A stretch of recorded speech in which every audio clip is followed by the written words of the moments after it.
Hi, this is Tony with StuffSeniorsNeed.com, and I am coming to you today with a video. One of the things caregivers do is they don't take very good care of themselves. Okay, and one of the things that we do to deal with the stress of caregiving is to overeat. And it has been said that food is the most abused drug in the world, and with good reason. People use food as a means of stress release or just to overcome boredom. And when it comes to the stress relief, that's really what gives it's what hits caregivers hard. So for this reason, what I've done is I put together a couple of tips and ideas that I'm going to put to use myself because I need to lose weight this year.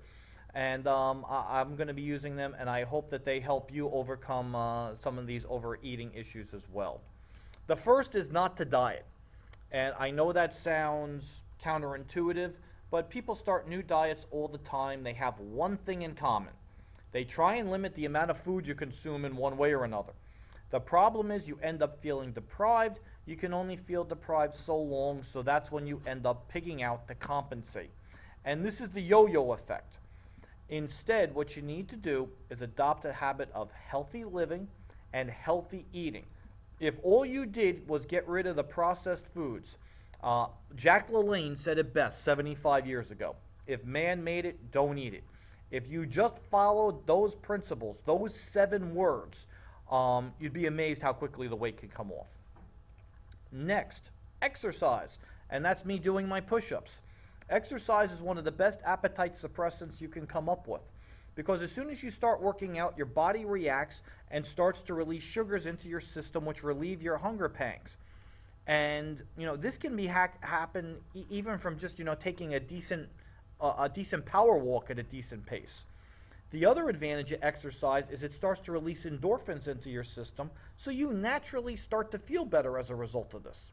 So exercise will end up helping to curb the emotional eating. It will also help you to burn calories. So the next time you're feeling a little hungry, I'm not saying famished, but a little hungry, start a basic workout. Take a power walk. You'll be amazed how much it can help you out. Next, water. Water is the single best appetite suppressant on the planet. I don't care what type of pill they're marketing, it's water. Okay, because you cannot be hungry while your stomach is filled with water. Now, I understand this doesn't last forever. Okay, if you go without food for a week, water isn't going to help you. You're still going to be hungry at that point. But the point is so many times you think you're hungry and you're really not. Here's the solution.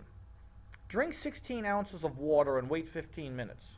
If you're still hungry, then go eat. Grab a small snack. But there's an excellent chance that the hunger pains will pass away. So just keep that tip in mind. Next, keep a food journal. Okay, and be honest about it. That's the key.